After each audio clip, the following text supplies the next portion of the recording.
Sir एक सवाल है कि जब 2015 में पार्टी आई तो ज़्यादातर लोगों को ये बताया गया कि ये यहाँ पे हैदराबाद मॉडल बनेगा, हैदराबाद के तरह ओसी हॉस्पिटल बनेगा, ओसी स्कूल बनेगा और एक भी विधानसभा सीट निकाल लेंगे तो ये सब बनने का शुरुआत हो जाएगा। लेकिन पिछले 8 महीने में बाई इलेक्शन में आपके एक कैंडिडेट भी आए कमरुद्दीन साहब, वो जीते भी, लेकिन ना ओसी हॉस्पिटल की बात चल रही है ना ओसी स्कूल की बात चल रही है। तो लोगों का सवाल है कि आज तक क्यों नहीं बना, खास करके आपके विपक्षियों का ये सवाल है।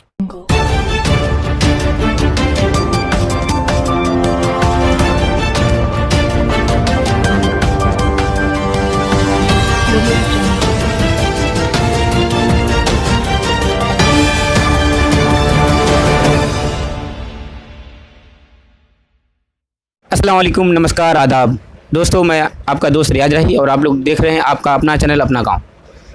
अपना गांव में कुछ दिनों से चुनावी हलचल को लेकर आपके जो भी प्रत्याशी हो, प्रतिनिधि हो या फिर अध्यक्ष हो, सभी से तीखे सवाल किए जा रहे हैं जो कि आप ही के द्वारा फेसबुक से, व्हाट्सएप से लिए जा रहे हैं। आज हमारे खास मेहमान हैं ऑल इंडिया मजलिस इत्तेहादुल मुस्लिमीन के रियासती सदर अख्तरुल ईमान साहब। उनके बारे में अगर हम राजनीति में बताएँ तो वो पहले राजद से विधायक रह चुके हैं, फिर जब जदयू बीजेपी से अलग हुई तब वो जदयू से लोकसभा में आए। फिर जब देखने लगे कि बीजेपी का हाथ मजबूत हो रहा है और बीजेपी जीतने वाली थी तो फिर उन्होंने अपना जदयू से पल्लू झाड़ लिए और बैठ गए। तब जाकर मौलाना असरारुल हक साहब को जीत मिली। अब वो ऑल इंडिया मजलिस इत्तेहादुल मुस्लिमीन के सदर हैं। तो चलिए सर से ही बात करते हैं कि सर राजनीति में आए हैं और एमआईएम के लिए पूरे बिहार में काम कर रहे हैं, तो एमआईएम की पकड़ अब बिहार में पहले से कैसी है? अल्हम्दुलिल्लाह, एमआईएम की सिर्फ पूरे बिहार में नहीं बल्कि पूरे वतन अजीज़ में, पूरे भारत में आज बहुत ही मकबूल और महबूब पार्टी, नौजवानों के दिलों की धड़कन कही जाने वाली, मजलूमों, महरूमों, वंचितों और शोषितों की आवाज़ अगर कोई पार्टी है तो उसका नाम मजलिस इत्तेहादुल मुस्लिमीन है। 2015 में जब हम लोग यहाँ पर असेंबली का इलेक्शन लड़े थे, पार्टी पहले आई थी, तो ऐसा लगता था कि हम एक अजनबी शहर के मुसाफिर हैं। लेकिन अल्हम्दुलिल्लाह आज जहाँ भी आप देखेंगे कि नौजवानों का एक बड़ा तबका, बुज़ुर्गों का एक बड़ा हल्का आज एमआईएम से जुड़ चुका है। यही वजह है कि 2015 में जहाँ हमको उम्मीदवार नहीं मिल रहे थे, आज एक विधानसभा क्षेत्र से, एक असम्बली हल्के से दर्जनों उम्मीदवार एमआईएम में लाइन लगाए हुए हैं। रोज़ शमूलियत हो रही है। आज भी आप देख रहे होंगे सुपौल और दरभंगा के लोग अभी भी शामिल होकर यहाँ से गए हैं। दरअसल एमआईएम की बढ़ती हुई मकबूलियत, उनकी कारकर्दगी की सदाकत भरी तस्वीर लोगों के सामने में आई है, जिसकी वजह से एमआईएम ने बड़े कलील वक्त में, बड़े कम वक्त में उनमें बहुत ही कामयाबी के सफ़र की तरफ गामज़न है। दोस्तों अब आप लोगों के सवालों की तरफ जा रहे हैं। सवालों की सिलसिला जारी रहेगी और सर बेहतर जवाब भी देंगे। तो मैं उससे पहले कहना चाहूँगा, अगर हमारे चैनल में नए हैं तो चैनल को सब्सक्राइब करें, बेल आइकन को दबा दें और वीडियो को ज़्यादा से ज़्यादा शेयर करें।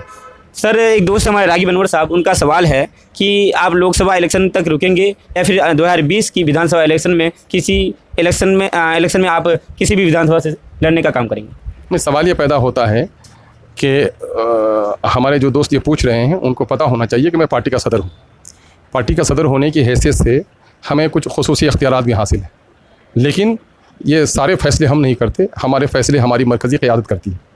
हमारे ताल्लुक़ से ये फ़ैसला मरकज़ी क़यादत ने लिया है कि अभी कोरोना ने बहुत ज़्यादा मुतासिर कर दिया है हमारी एक्टिविटीज़ को। अगर बिहार के ज़ायद सीटों में हम लड़े तो शायद मैं इलेक्शन नहीं लड़ सकता हूँ, और अगर कम सीटों पर लड़ने का फ़ैसला किया तो मुमकिन है कि पार्टी का हुक्म मुझे इलेक्शन लड़ने को। वैसे कई इलाकों से हम पर काफ़ी दबाव है कि हम असेंबली का भी इलेक्शन लड़ें।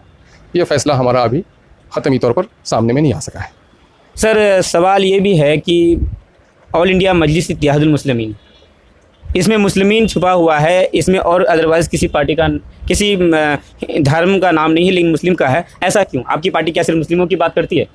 नहीं, देखिए, लोगों को गलतफहमी है। जो लोग हमारी पार्टी की तारीख़ नहीं जानते वो इस तरह के सवालात करते हैं। हमारी पार्टी में यादव भी हैं, हमारी पार्टी में दलित भी हैं, वंचित वर्ग के लोग भी हैं। हमारी पार्टी का दरवाज़ा सबके लिए खुला हुआ है। चूँकि एक नाम पहले एक तंजीम बनी थी और उसी को बाज़ाब्ता पॉलिटिकल पार्टी की हैसियत से रजिस्टर्ड कराया गया है, तो एक नाम चल रहा है। नाम से कोई बड़ी बात नहीं होती है। काले आदमी का नाम भी घोड़ालाल हो जाता है ना। रिक्शा चलाने वाले का नाम भी धनीलाल होता है। तो नाम बड़ी चीज़ नहीं होती है, असल काम होता है। तो मेरी पार्टी सबके लिए काम करती है। सर एक सवाल है कि जब 2015 में पार्टी आई तो ज़्यादातर लोगों को ये बताया गया कि ये यहाँ पे हैदराबाद मॉडल बनेगा, हैदराबाद की तरह ओसी हॉस्पिटल बनेगा, ओसी स्कूल बनेगा और एक भी विधानसभा सीट निकाल लेंगे तो ये सब बनने का शुरुआत हो जाएगा। लेकिन पिछले 8 महीने में बाई इलेक्शन में आपके एक कैंडिडेट भी आए कमरुद्दीन साहब, वो जीते भी, लेकिन ना ओवैसी हॉस्पिटल की बात चल रही है ना ओवैसी स्कूल की बात चल रही है। तो लोगों का सवाल है कि आज तक क्यों नहीं बना, खास करके आपके विपक्षियों का ये सवाल है। नहीं, विपक्षियों को पहले ये बात बताइए कि ये बात उसने कहाँ सुनी थी। किसी ने उनको बताया था। ये बात आज भी हम लोग कहते हैं कि MIM के काम करने का अंदाज़ अलग है। MIM का MLA सरदार नहीं होता है, खादिम होता है। MIM दौलत और ठेकेदारी की रंगदारी के लिए सियासत नहीं करती है, खिदमत के लिए सियासत करती है। तो MIM का शुरू दिन से ये है कि अगर हमारी पार्टी यहाँ पर मजबूत कदम जमाई तो यकीनन है कि उसी तर्ज पर हम हॉस्पिटल बनाएंगे, उस तर्ज पर हमारे स्कूल बनाएंगे। और अल्हम्दुलिल्लाह आज हमारा पार्टी का एक नुमाइंदा जो बड़े कलील वक्त के लिए जीता है, और वो इन तमाम तर मुद्दों पर आज जाके पोठिया और किशन के लोगों से पूछ लीजिए कि जिस MLA को वो 6 महीने पे नहीं देख पाता था, हर 6 दिन पर हमारा MLA वहाँ पर हाजिर है, लोगों के सुबह शाम के मसाइल में हाजिर है, इलाके के मसाइल को लेकर के उठा रहा है। कल भी असम्बली में दूसरे MLA इस इलाके के मुंह में पट्टी बांध कर रह गए, लेकिन MIM के MLA ने कल भी वहाँ पर सवालात उठाने का काम किया है। तो हमारा काम ये है, और ऐसा नहीं है कुछ लोग हैं, कुछ लोग हमारे नादान हैं, कुछ को कुछ नहीं बस चलता है तो वही करा। ये बताएं कि कांग्रेस के लोग तो बहुत दिनों से यहाँ नेतागिरी करते हैं, हम राजद में रहे, राजद के लोग भी बहुत दिनों से हैं, भाजपा और जदयू के लोग भी हैं। ये तो बताइए कि कितने स्कूल और हॉस्पिटल, वो खोलने की बात तो छोड़िए, अवैसी साहब ने वहाँ सिर्फ अवैसी हॉस्पिटल ही नहीं खोला है, बल्कि सरकारी हॉस्पिटल को भी चुस्त दुरुस्त किया है।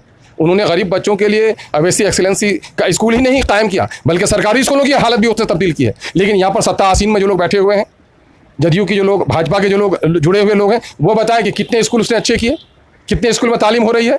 स्कूल के नाम पर ठेकेदारी पर बिल्डिंग तो बना ली, क्या स्कूलों में टीचर भी है? हाई स्कूल में कितने टीचर हैं आज? दो टीचर से हाई स्कूल चल रहा है। प्राइमरी में जिनकी बहाली है, उस टीचर के जैसे हाई स्कूल चल रहा है।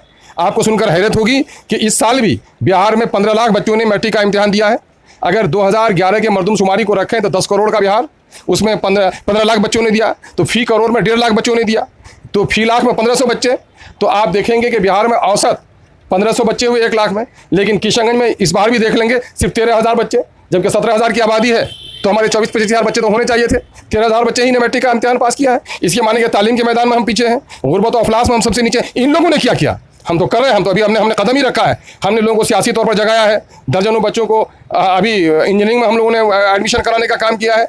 ऐसा नहीं है, अवैसी साहब की पार्टी के MLA बनेंगे तो यहाँ अवैसी स्कूल भी बनेगा, और इन स्कूलों की हालत भी हम लोग संवारने का काम करेंगे। कोई ऐसा नहीं होता, बाग लगाने से पहले फल की तमन्ना करना, ये ऐसा ही है जैसे बाल बच्चों की शादी से पहले ही कोई बूढ़ा बाप पोता और पोती तलाश करे, है ना। तो मामला ये है कि भाई हमारे पार्टी के लोग खड़े होंगे तो मेरा काम करने का यही कल्चर है।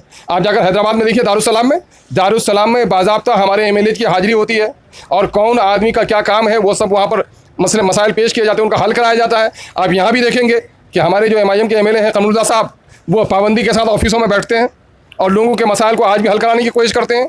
जितने लोग आज भी MIM के दफ्तर में हफ्ता दिन में आते हैं, दूसरे लोगों के दफ्तरों में साल भर में इतने लोग नहीं जाते हैं।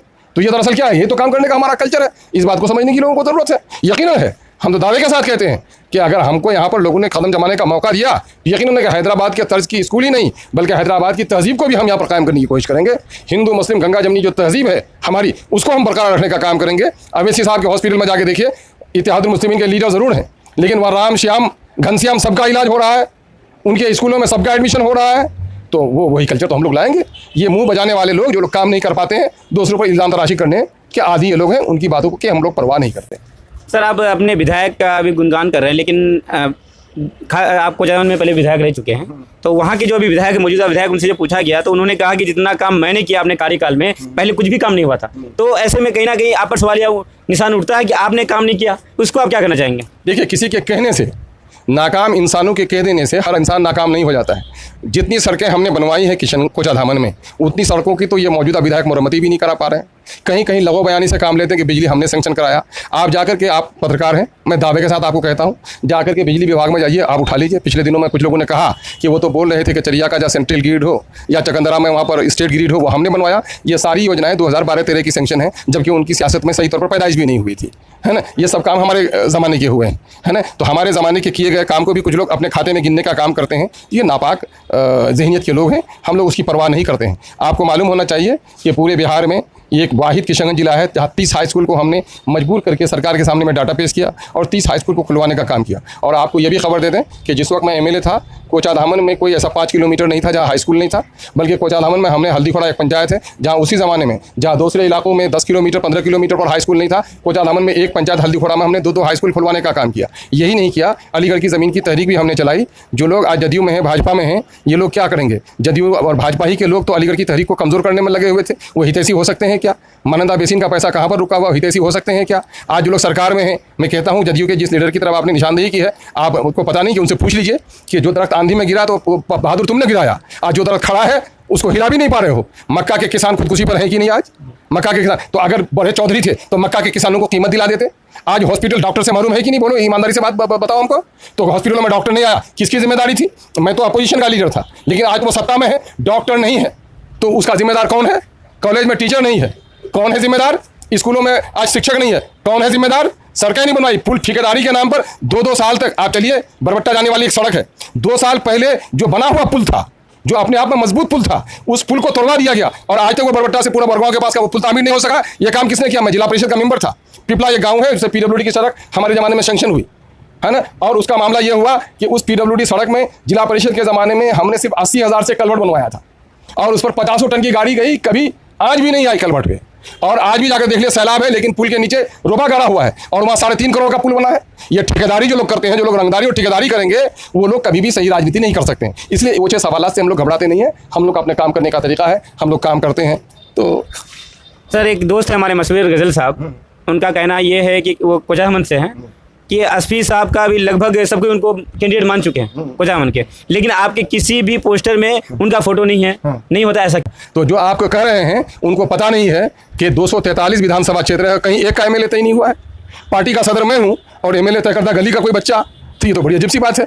हमारे यहाँ इस वक्त राजद के क्या कहते हैं, वो राजद छोड़ के आए हैं हमारे यहाँ, इस वक्त हमारे पार्टी एमआईएम के जिला इकाई के वो हमारे संगठन प्रभारी है, जहाँ मीटिंगें सीटिंगें होती हैं वहाँ है। आज हमारे बहुत सारे लोग हैं, जिला के सेक्रेटरी हैं, हमारे प्रखंड के, सबकी तस्वीर लगी हुई नहीं है।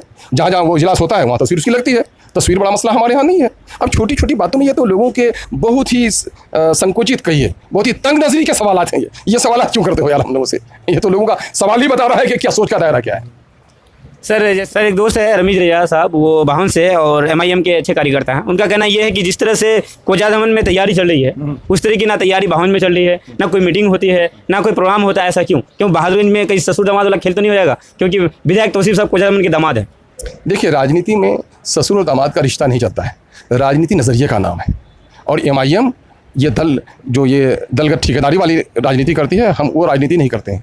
हम लोग नज़रियात की राजनीति करते हैं। ससुर दामाद का रिश्ता होगा, ससुर के यहाँ जाए दामाद को मुर्गा खिलाए और दामाद के यहाँ है तो ससुर की खिदमत करे, लेकिन सियासत में कोई ऐसी बात नहीं है।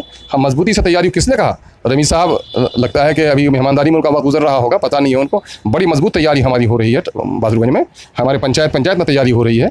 ज़रा सा वो इन दिनों ज़रा सा अपने तालीमी काम में मसरूफ़ है, शायद इसी वजह से उनका ये सवाल पुराना होगा, इन दिनों का सवाल नहीं होगा जो इसको दोहरा रहे हैं आप। अल्हम्दुलिल्लाह बड़ी तवानाई के साथ ठाकुरगंज देख लीजिए, बहादुरगंज देख लीजिए। लोग तो इल्ज़ाम यही लगा रहे हैं कि एमआईएम ही का हर जगह चर्चा हो रहा है, बाकी पार्टी लोग सोए हुए हैं। और हमारे लोग अगर कोई कहे कि एमआईएम की तैयारी नहीं हो रही है, तो शायद मुमकिन है कि उनके करीब शायद काम नहीं देखा होगा। अगर नहीं भी हो रहा है तो इंशाअल्लाह हम लोग देखेंगे, उसको ज़्यादा और हरकत देने की कोशिश करेंगे। उनका जो पैमाना है कि और तेज़ काम होना चाहिए शायद, तो मैं समझता हूँ कि वो शुभचिंतक हैं, हमारी पार्टी से जुड़े हुए हैं। हम लोग अपनी रफ्तार को और तेज़ करेंगे।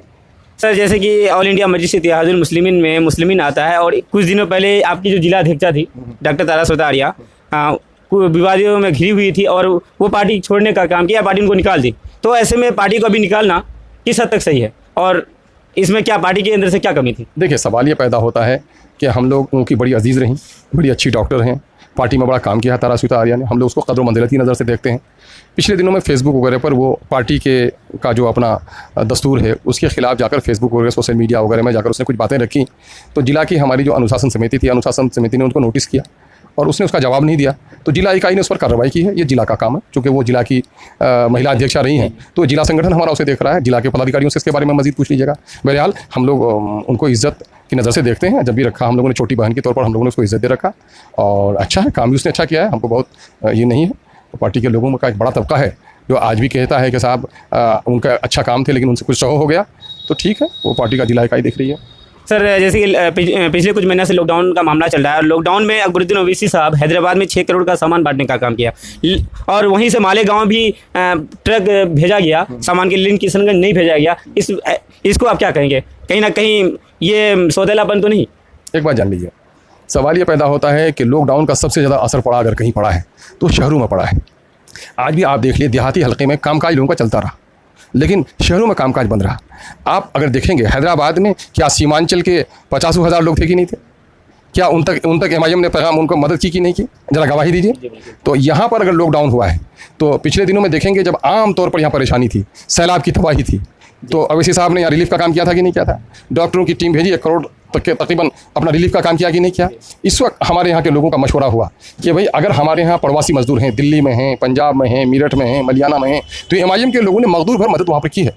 आप जाकर देख लीजिए, टेढ़ागाछ के लगभग हम लोगों को एक फ़ोन पर, हमारे एक दोस्त हैं इंजीनियर हैं वहाँ पर, 400 आदमी को लगभग 1 महीना तक खाना खिलाने का काम किया है। तो एमआईएम का काम वो नहीं हुआ क्या?